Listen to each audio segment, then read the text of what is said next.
the local heroes. Today, we have with us founder of Little Seeds NGO, Mr. Abhilash Sinha, an NGO based out of Delhi and working for the benefits of underprivileged children. So, without making any delay, start करते हैं conversation Mr. Sinha के साथ और जानते हैं कि Little Seeds NGO क्या काम करता है. Welcome to the show, sir. Thank you. मैं Abhilash Sinha, I am a child labour activist and जो मेरा जो एनजीओ है लिटिल सीड्स एनजीओ, नॉट मेरा, हम सबका जो एनजीओ है लिटिल सीड्स, हम लोग बेसिकली जो नॉन स्कूलिंग जो बच्चे हैं जो स्कूल नहीं जाते, हम लोग उन पे ज्यादा काम करते हैं. तो हम लोगों का जो बेसिक मोटो है चाइल्ड एजुकेशन को प्रमोट करना. तो हम लोग उन बच्चों पे काम करते हैं जो स्कूल नहीं जाते, उन लोग 6 मंथ्स उन लोगों को हम लोग ट्रेन करते हैं, उन लोगों को अपने पास रखते हैं, देन उनकी सारी जितनी भी डॉक्यूमेंटेशन होती है उसके थ्रू हम लोग अपने पास करा के देन उन्हें स्कूल भेजते हैं. ओके, तो सर लिटिल सीड्स एनजीओ जो है वो आपने किस मोटिव से और कब शुरू किया था? ये मैम मेरा मोटिव जो स्टार्ट हुआ था जब मैं 2016 में मैं ऐसे ही रोड पे जा रहा था, क्योंकि मैं भी बेसिकली मैं बहुत रिच फैमिली से बिलोंग नहीं करता, हम लोग मिडिल क्लास से भी नीचे में आते हैं. सो मेरे फादर, मैं जब 12th में था तब मैंने अपने फादर मेरे नहीं रहे थे ड्यू टू कैंसर. सो मैंने एक दिन मैं ऐसे ही जा रहा था, 2016 की बात है, मैं टीचिंग तब भी शुरू कर दी थी, मैंने 12th के बाद अपनी टीचिंग स्टार्ट कर दी थी. तो ऐसे ही जा रहा था मैं, तो मुझे एक बच्चा मिल गया 7th या 8th क्लास में था. तो वो बच्चा कह रहा था कि भैया क्या कहते हैं मुझे ना पढ़ना है. सो मैंने कहा बेटा पढ़ना है, बता कौन सी क्लास में. तो उसने बोला भैया मैं ना अभी 7th में हूँ, बट मेरे जो फादर मदर है वो है नहीं और मैं ऐसे ही रोड पे रहता हूँ, मैं पढ़ना चाहता हूँ. तो मैंने उस बच्चे को सबसे पहले उसका स्कूल में एडमिशन कराया. उसका जितना भी खर्चा था वो सारा मैंने अपने मतलब अपने पॉकेट से, अपना जो टीचिंग प्रोफेशन था उससे करके उसका पूरा खर्चा दिया. एंड देन 11th 12th में वो बच्चा मेरे पास ही पढ़ा. एंड देन अब वो कनाडा में है, वो कनाडा में है. तो 2016-17 से मैंने अपना लिटिल सीड स्टार्ट कर दिया था. रजिस्ट्रेशन ये 2018 में किया मैंने इसका. सो मैंने 2017 से मैंने ये काम स्टार्ट कर दिया था बच्चों के डेवलपमेंट के लिए. सर लिटिल सीड्स ये नाम कैसे स्ट्राइक हुआ? मतलब बहुत ही डिफरेंट यूनिक नाम है, तो स्ट्राइक कैसे हुआ ये? एक दिन कोचिंग में बच्ची बैठी हुई थी, मैंने उसको बोला, एक टारगेट दिया कि यार मुझे ना एनजीओ का नाम रखना है और अब टाइम भी आ गया है कि हम लोग इतना सोसाइटी के लिए काम कर रहे हैं, एक नाम के ऊपर काम करें. तो हम लोग सोचते रहे, बैठे रहे, एक दूसरे के शक्ल देखते रहे.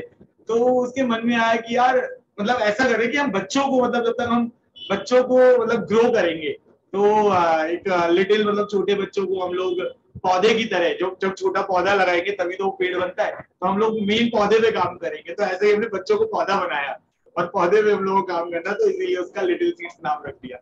बहुत ही डिफरेंट नाम है और उसके पीछे का कंसेप्ट भी आपका बहुत अच्छा है. मतलब ये आइडियोलॉजी होना बहुत जरूरी है, मतलब कोई भी नाम सिलेक्ट exactly. और ये बच्चे से ही हमने पूछा, ये नहीं कि मेरे मन में आया, ये बच्चे से ही पूछा, उस बच्चे ने मुझे बताया कि हाँ सर ये नाम रखना चाहिए. तो सर फिर आपके एनजीओ के थ्रू कितने बच्चे एजुकेशन परसिव कर रहे हैं फिलहाल, और कैसे आप प्रोसेस कैसे है? मतलब सिर्फ कोई ऐसा एज ग्रुप है स्पेसिफिक, उन्हीं बच्चों को आप पढ़ाते हो या ऐसा कुछ नहीं है, कैसा है? हमारा मैम बेसिकली हम लोग जो एज ग्रुप है वो हम लोग लेते हैं 4 to 7, और जो प्लेवे स्कूल टाइप का होता है, अपने बच्चों को प्लेवे छोड़ते हैं, प्लेवे में पढ़ाना चाहते हैं. बट हम लोगों ने क्या किया, जो छोटे बच्चे हैं और जो गरीब हैं वो अपने बच्चों को प्ले स्कूल में नहीं भेजना चाहते हैं और चाहते हैं उनका जो डेवलपमेंट, माइंड डेवलप वैसे ही हो जैसे दूसरे बच्चों का होता है. तो हम लोगों ने एक इनिशिएटिव स्टार्ट किया कि हमने अपना लिटिल सीड्स हाईटेक स्कूल खोला 2017 में. तो उसमें हम लोगों ने जो बच्चे प्लेवे स्कूल में नहीं जाते या फिर किसी रीजन से उनकी पढ़ाई फर्स्ट और सेकेंड क्लास की छूट जाती है, तो हम लोगों ने उन लोगों को अपने पास लाकर और उन लोगों को हमने स्टार्ट कराया. और इनिशियली हम लोग 2017 में मोर देन 500 स्टूडेंट्स हैं, उन लोगों को हम लोगों ने तैयार किया. और बेसिकली बच्चा एक होता है कि ईडब्ल्यूएस कैटेगरी, आप सबने सुना होगा ईडब्ल्यूएस कैटेगरी. तो बच्चों का एक सपना होता है कि यार हम भी मतलब दूसरे बच्चों के प्राइवेट स्कूल में भी जाएं. तो हम लोगों ने देखा कि जब गवर्नमेंट ने 25% रिजर्वेशन दिया हुआ है ईडब्ल्यूएस कैटेगरी में, तो हम लोगों ने हिट एंड ट्रायल होता है कि हाँ एक बार भरेंगे, क्या पता किस्मत है आ जाए. तो उनको हम लोगों ने प्रोसेस में लाया, उनकी डॉक्यूमेंटेशन पूरी कराई. तो हमारे 100 में से 10 स्टूडेंट थे सेलेक्ट हो गए और दिल्ली के जो टॉप मोस्ट स्कूल है उसके अंदर सेलेक्ट हो गए, और उनकी जो 12th तक की पढ़ाई है वो पूरी फ्री है. तो अब वो सेकेंड और थर्ड क्लास में है। तो ये हम लोग 500-600 नंबर हमने फर्स्ट ईयर जो 2017 में था हम लोग उसी में पूरा कर चुके थे। और आज के टाइम तक अभी तक हम लोग अराउंड 6,000-7,000 स्टूडेंट को स्कूल पहुंचा चुके हैं, क्योंकि दिल्ली के अंदर बहुत बड़े बड़े स्लम्स हैं जो कि इंडिया में लार्जेस्ट नंबर में लोग यहाँ पर रहते हैं। जहाँ बेसिक एमेनिटीज, जहाँ मैं काम करता हूँ, मेरा जो शेल्टर है जहाँ मैं काम करता हूँ, वहाँ बेसिक एमेनिटीज नहीं है, लाइट वहां नहीं है, वहां पर अगर हम बात करें water supply, clean water supply नहीं है, रोड वहां नहीं है। मैं यमुना खादर में काम करता हूँ, तो आप आके कभी भी मतलब कोई हो देख सकता है। तो वहां पर भी हम लोगों ने चाइल्ड एजुकेशन का काम स्टार्ट कर रखा है और लोगों को स्कूल अराउंड, वो भी हमारे पास 200 और 300 नंबर्स है जो बच्चे हमारे पास पढ़ते हैं वहाँ। तो सर फिर मतलब इनके अगर पेरेंट्स जो रहते हैं तो उनका रिस्पॉन्स क्या रहता है? मतलब वो चाहते हैं कि उनके बच्चे पढ़े, या उनको ऐसा है कि नहीं नहीं हमारे साथ काम करे तो दो पैसे कमा सके, फैमिली को सपोर्ट कर सके? तो इनके पेरेंट्स का अप्रोच क्या रहता है? इसीलिए हम लोगों का जो स्टार्टिंग में हमने स्टार्ट किया था, ये बहुत बड़ा स्ट्रगल था हमारे लिए कि हम लोग जाते थे, वो लोग सोचते हैं एनजीओ, नाम ही मैम आपको पता है एनजीओ ये बहुत बेकार नाम है हमारी सोसाइटी के लिए, इंडिया के अंदर बहुत बेकार नाम है। तो वो सोचते हैं कि हमारे बच्चों को ये लोग ले जाएंगे और उठा के कहीं पे इससे काम कराएंगे, हम लोग भी काम कराएंगे, एनजीओ है। सो हम लोगों ने उन लोगों को ट्रेनिंग प्रोवाइड करी। सबसे पहले पेरेंट्स के पास हम लोगों ने उनको सेशंस दिए कि हमने बताया कि हाँ देखिए कि बच्चे मतलब यहाँ पे पढ़ेंगे, इतने अच्छे एनवायरमेंट में पढ़ेंगे तो ऑटोमेटिकली बच्चे का डेवलपमेंट होगा, उससे ज्यादा पैसा कमाएंगे आने वाले टाइम पर।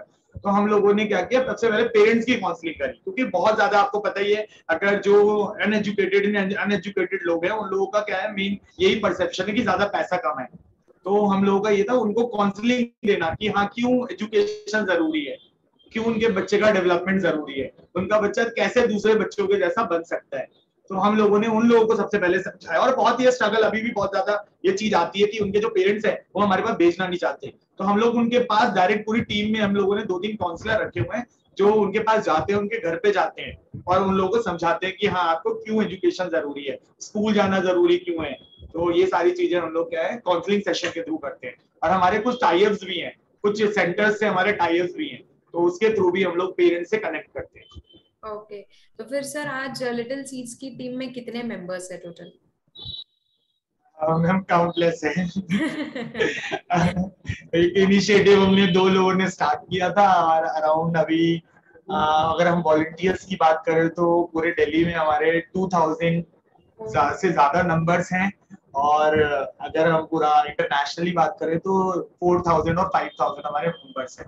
और जो कि अभी बिना फंडेड वाली एनजीओ इतने ज्यादा मतलब ग्रो करेगी, बिना फंडेड, कोई गवर्नमेंट फंडेड नहीं है।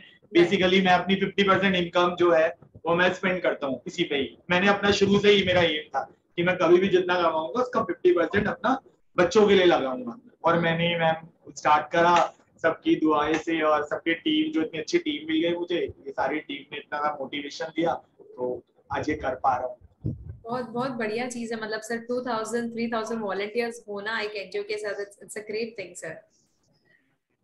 सर फिर आप मतलब बाकी के फंड्स कैसे मैनेज करते हो एनजीओ के लिए? मतलब मैम अभी तो मतलब हम लोग अभी तो मैं अभी पर्सनल लेवल पे कर रहा हूँ, और बाकी जो मेरे फ्रेंड्स वगैरह है मैं एक दो स्टेटस डाल देता हूँ थोड़ा, और उनको बोल देता हूँ थोड़ा बहुत अभी पैसे की जरूरत है, तो वो लोग थोड़ा बहुत अपना अपनी मतलब सैलरी से अपना थोड़ा बहुत डोनेट कर देते हैं। बाकी टीम मेंबर्स भी हैं अपने 100 रुपीज पर मंथ, मतलब टीम को उसमें पीटीएफ जो हमारा है उसमें डालते रहते हैं। लेकिन एनुअल पे हमारे पास थोड़ा अमाउंट ये हो जाता है कि हम लोगों के बच्चों को स्टेशनरी ला सकें, हाँ। बच्चों के लिए कोई भी मतलब कोई भी एक्सपेंसिव है, ओवरहेड एक्सपेंसिव है, सारे हम लोग लगा सकते हैं। अभी स्ट्रगल है, पैसे का स्ट्रगल है कोविड की वजह से, आप समझते ही है। Covid right. की वजह से हमारा बिजनेस भी, मेरा जो अपना है कोचिंग का, वो भी थोड़ा सा हाँ। मतलब डिप्लेशन में गया। तो फिर भी कहीं ना कहीं से अरेंज करके, और आपको मैं एक सच्चाई बताऊं तो मैंने अपनी कार सेल कर दिया है कि हाँ, मेरी ड्रीम कार थी। मैंने मतलब मुझे पैसों की जरूरत थी अभी, मुझे अपना स्कूल जो था उसको थोड़ा सही कराना था। सो कोई नहीं, कार दोबारा ले लूंगा, लेकिन ब्लेसिंग्स तो ऑब्वियसली सर ये दोबारा नहीं बहुत मिलेगी। बड़ी चीज है सर, मतलब इट्स इट्स रियली हार्ड कि आपने जो इतना एफर्ट्स लेके कार परचेज किया है उसको बेच देना, वो भी हाँ। सोशल एक्टिविटी के लिए। मतलब hats off to you for this sir. Sir फिर अब कोलैबोरेशन में बिलीव करते हो, मतलब अगर फाइनेंशियल के लिए आपको कोई हेल्प चाहिए तो आप कोलैब करना चाहोगे कोई एक्टिविटीज के साथ या सोशल एनजीओ के साथ? हाँ जी मैम, ऑब्वियसली सबका मोटिव जब एक ही है कि हमें यहाँ डेवलपमेंट करना है, हमारी सोसाइटी के लिए डेवलपमेंट करना है, तो ऑब्वियसली बात है पैसों के लिए काम करना ही नहीं, अगर डेवलपमेंट के लिए करना सारे मिलकर एक साथ करें। राइट। हम लोग मतलब एक, अगर मैं अकेला अगर 500 बच्चों को कर सकता हूँ, तो अगर हम 500 एनजीओ है अगर मिलकर काम करें तो ऑब्वियसली बात है कंट्री में बहुत बड़ा इम्पैक्ट हम लोग डाल सकते हैं। तो मैं तो चाहता हूँ कि बड़े बड़े जो कोलैबोरेशंस हैं और जो ग्राउंड वॉलंटियर्स हैं सब लोग एक टीम में बना के काम करें, तो ऑब्वियसली मेरे को तो लगता है भी सरकारों की कोई जरूरत नहीं पड़ेगी। राइट राइट, बराबर है सर, बिल्कुल सही कहा सर आपने। तो फिर आपका लॉन्ग टर्म प्लान क्या है? मतलब आप एजुकेशन में ही काम करना चाहते हो बच्चों के, या कुछ और एक्टिविटीज भी आप प्रोवाइड करते हो, या कैसा एग्जैक्टली? मैम मेरा सपना है old age home. Oh wow. Exactly, क्योंकि मैंने थोड़ा फादर का बीमारी के टाइम पे भी देखा कि कितना स्ट्रगल करना पड़ता है, कैंसर में बहुत मुश्किल हो जाता है। राइट। सिंगल रनर थे फादर, और इतना हमारा फैमिली सपोर्ट भी नहीं है, सिंगल सिंगल चाइल्ड थे पापा। सो हम लोग 12th में थे, सारे भाई बहन भी हम लोग सारे छोटे ही थे। ओके। सो मेरा सपना उसी दिन से मेरा बन गया था कि मैं मतलब जो पेरेंट्स के लिए काम करूंगा, जो अपने मतलब ऐसे ही ओल्ड होते हैं और जो जिनके घर वाले उन्हें निकाल देते हैं। और बाकी मैंने कोलैबोरेशन भी करा हुआ है बहुत अच्छा, द अर्थ सेवियर फाउंडेशन, जो राइट रवि कालरा जी जो राइट। अभी एक्सपायर हुए हैं, जिनका उनको, तो उनके साथ कोलैबोरेशन भी कराया। तो उनको हम लोग पूरे साल में हम लोग अपना पूरा बजट जितना होता है उसका 50% हम उन्हें मतलब उनको सामान देते हैं, पूरे से एक साल का राशन उनका लाइक 2 और 3 लाख का हम लोग राशन प्रोवाइड करते हैं उन फैमिलीज के लिए। 700 वहाँ पे पर्सन है, तो उनके साथ कोलैबोरेशन करते हैं। तो मेरा सपना ही है ओल्ड एज होम। और मैंने चाइल्ड एजुकेशन के साथ साथ मेरा नया इनिशिएटिव भी है, मैंने स्टिचिंग सेंटर भी खोले हैं वुमेन एम्पावरमेंट के लिए। आप मेरा देख सकते हैं, तो उसमें मैंने स्टिचिंग सेंटर मैंने जो खोले उसमें हम 6 मंथ्स की ट्रेनिंग देते हैं वुमेन को, कि आप लोग जो भी नॉट खाली जो लेडीज हैं, हम लोग जो छोटे 9th और 10th की जो लड़कियां भी हैं उन लोगों के भी, कि आप लोग अपनी पढ़ाई से हटकर अपना पढ़ाई को, हम लोगों पढ़ाई को थोड़ा सा हटकर भी आपको अपने साथ साथ कुछ स्किल डेवलपमेंट करना है, कि आप राइट। लोग अपना खुद का रोजगार कर सके, या खुद का रोजगार भी नहीं तो खुद इतना कुछ आना चाहिए कि आपके जो पैसे बाहर जा रहे हैं, आप सूट का कपड़ा सिलवा लेते हैं फिर बाहर सिलवाने जाते हैं, तो एटलीस्ट आपको अगर आता है तो अपने घर में ही सिलेंगे, तो आपका जो कॉस्ट है वो आपकी बच जाएगी। तो हम लोगों ने वुमेन एम्पावरमेंट का करा, जिसमें हमारा 150 से ज्यादा नंबर्स, हमारे 2 सिलाई सेंटर चल रहे हैं, एक एकदम स्लम में चल रहा है और जो एक मेरा स्कूल है मयूर विहार में, एक उसी में मैंने स्टार्ट करा। तो वुमेन एम्पावरमेंट का भी साथ साथ स्टार्ट कर दिया चाइल्ड एजुकेशन के साथ। तो मेरा मोटो यही बन गया है कि अब एनजीओ है तो अब मैं हर चीज में हर फील्ड में काम कर रहा हूँ। ओके ओके सर, फिर आपको आपको ऐसा लगता है कि आपको चाइल्ड एजुकेशन है या तो फिर ओल्ड एज होम है, इसके अलावा भी कुछ और एक्टिविटीज में काम करना है? मैम मेरा जो, मैंने आपको बता दूं मैं लॉयर भी हूँ, तो मेरा मैंने लॉ एक रीजन से करी है कि मुझे चाइल्ड लेबर पे काम करना है। क्योंकि आपको पता है कि आप किसी को पैसे दो तो ऑब्वियसली बात है, आप उसको 5,000 रुपए किसी बच्चों को दो तो वो काम करने को तैयार हो जाएगा, वो अपना सब कुछ छोड़ देगा। मैं भी अगर एक बचपन में मुझे कोई कोई अच्छी सी चीज देता था तो मैं ऑब्वियसली बात है उसकी तरफ चला जाता था। तो बच्चों को हम लोग देख रहे हैं कि बच्चों को लोग थोड़ा सा 2 या 3 हजार रुपए देकर उनसे 8-8 घंटे काम करा रहे हैं। सो हमें आई थिंक मुझे लगता है कि वो लोग इतने मेच्योर नहीं होते बच्चे, वो लोग तो आप उनको 3-4 हजार दोगे आपके 8 घंटे 10 घंटे कुछ भी काम करने को तैयार हो जाएंगे। सो मैंने कुछ काम ये वाला भी स्टार्ट करा है कि जो दुकानों में ये जो चाइल्ड एक्सप्लॉइटेशन चल रहा है बहुत तेजी से चल रहा है, तो इसके ऊपर भी काम करना चाहिए। क्योंकि आज अगर ये वाला जो यूथ है ये अगर ये सारे काम करेगा ना तो आने वाला टाइम इंडिया में बहुत ज्यादा सफर करेगा इंडियन चीजों में लेकर। राइट। तो हम लोगों को चाइल्ड लेबर पे भी काम करना चाहिए, क्योंकि अगर आप चाइल्ड लेबर पे काम कर रहे हो तो आपका ये बैकबोन तैयार हो जाएगी आपके लिए कि हाँ हमारा जो यूथ है वो बहुत ज्यादा एजुकेटेड निकलेगा, और जिससे कि हमारा जो कंट्री का डेवलपमेंट है वो ऑटोमेटिकली होने लगेगा। सो मैंने तो देखा ये मैम एक्सप्लॉइटेशन बहुत तेजी से हो रहा है, बहुत तेजी से, और ये इसमें कहीं ना कहीं पेरेंट्स का भी बहुत इंपॉर्टेंट रोल है, उनके पेरेंट्स का भी। तो हम लोगों को पेरेंट्स से भी काउंसलिंग करनी चाहिए कि भाई अपने बच्चों को, आप थोड़ा कमा रहे हो लेकिन अपने बच्चों को पढ़ाई कराओ पहले, क्योंकि आपका बच्चा एक अगर पढ़ गया ना तो आपके पास ऑब्वियसली आपकी जो दिक्कतें हैं सारी, जो आपकी गरीबी है वो ऑटोमेटिकली पूरी गरीबी एकदम मिट जाएगी। तो ऑब्वियसली हम चाइल्ड लेबर पे और काम करेंगे, और मैं इसी पे काम कर रहा हूँ। मैंने बहुत सारे जो चाइल्ड लेबर एक्टिविस्ट है उनके साथ मिल रखा हूँ, और जो भी दिल्ली की जो चाइल्ड लेबर का डिपार्टमेंट है उसके साथ, एसडीएम के साथ, तो जितना भी रेस्क्यूज होते हैं वो रेस्क्यू में भी मैं काम करता हूँ। सर आपको ऐसा नहीं लगता कि गवर्नमेंट के कुछ लॉज में कुछ चेंजेस होना चाहिए रिगार्डिंग चाइल्ड लेबर, या कोई इम्यूनिटीज उन्होंने प्रोवाइड करना चाहिए? डू यू फील दैट, या आपको लगता है कि नहीं लॉज एकदम सही है, उसका इम्प्लीमेंटेशन सही से नहीं हो रहा है? What is your opinion on हाँ, लॉज जो बने हुए ऑन पेपर बने हैं, उनका जो अगर हम ग्राउंड पे देखें तो ग्राउंड पे उनका सबसे ज्यादा वायलेशन हो रहा है। ग्राउंड पे मतलब सरकारों को दिख रहा है हाँ, ये वायलेशन हो रहा है। तो सरकारों को मेरे को लगता है कि जो उनकी फैमिलीज हैं या जो गरीब हैं और उनकी फैमिली में बच्चा अगर पढ़ना चाहता है, ठीक है, तो सरकार को स्कूल, ऑब्वियसली सबको पता है गवर्नमेंट स्कूल है, गवर्नमेंट स्कूल में फ्री में एजुकेशन है, बट सरकार को उनके लिए ना और ज्यादा कुछ करना चाहिए, क्योंकि उनके पास रहने के लिए नहीं है। मैम स्कूल तो बच्चा तब जाएगा उसको रहने के लिए घर होगा। अब मैंने देखा जहां मैं काम करता हूँ उनके रहने के लिए घर नहीं है, उनके पास बिजली नहीं है, उनके पास पानी नहीं है। तो बच्चों को मतलब एक शेल्टर सरकार प्रोवाइड करे कि हाँ यहाँ पे रह के बच्चा पढ़े, कि जो उसका एम है वो पूरा करे। तो कहीं ना कहीं हमारा लॉ में लैक कर रहा है जो जमीन पे आने में, और वो लॉ बहुत सारे बने हैं बट उसकी इम्प्लीमेंटेशन में दिक्कत है। और धीरे धीरे आई थिंक धीरे धीरे ठीक हो रहा है। हाँ, हमारी सुनवाई अच्छी हो रही है, ऐसा नहीं है कि हम लोगों की सुनवाई नहीं होती, हम लोग रेस्क्यू करते हैं तो हमें सपोर्ट नहीं मिलता, ऐसा कुछ नहीं है, हमें पूरा सपोर्ट मिलता है। और जो जो इसके जो भी कल्प्रिट्स होते हैं उनके खिलाफ एक्शन लिए जाते हैं हमसे पूछकर। सो टाइम लगेगा बट धीरे धीरे काफी चेंज हो रहा है इन सब चीजों। सर आप अभी मतलब थोड़ा सा मैं डिफरेंट क्वेश्चन पूछ रही हूँ आपको, आप चाइल्ड लेबर पे काम करते हो, लेकिन चाइल्ड एक्सप्लॉयटेशन या पॉक्सो से रिलेटेड आपका कोई कमेंट है? मैम चाइल्ड से रिलेटेड है इसलिए मैंने पूछा sir. Child exploitation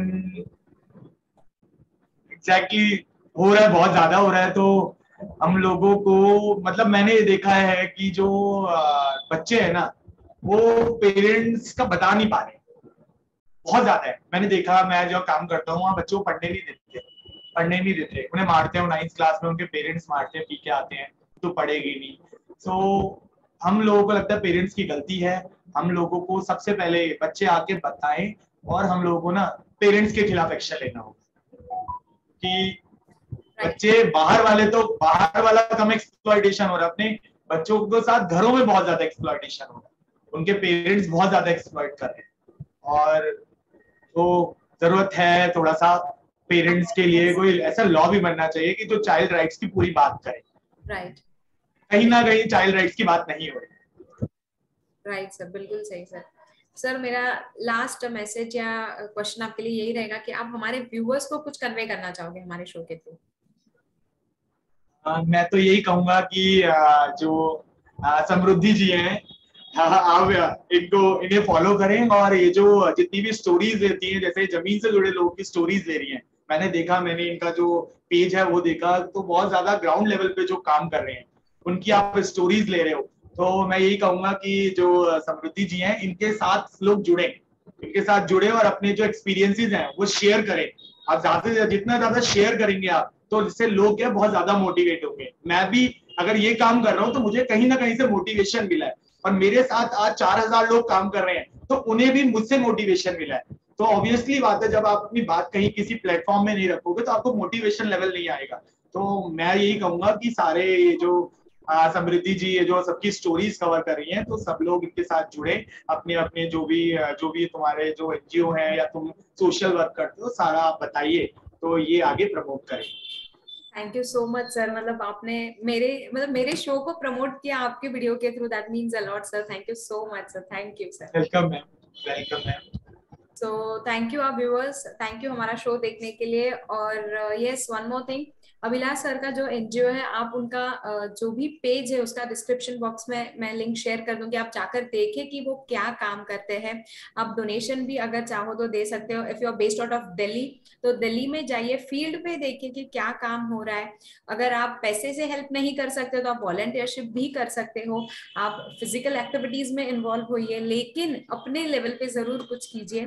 So Abhilash sir, thank you so much for coming down to our show and promoting our show. Thank you sir.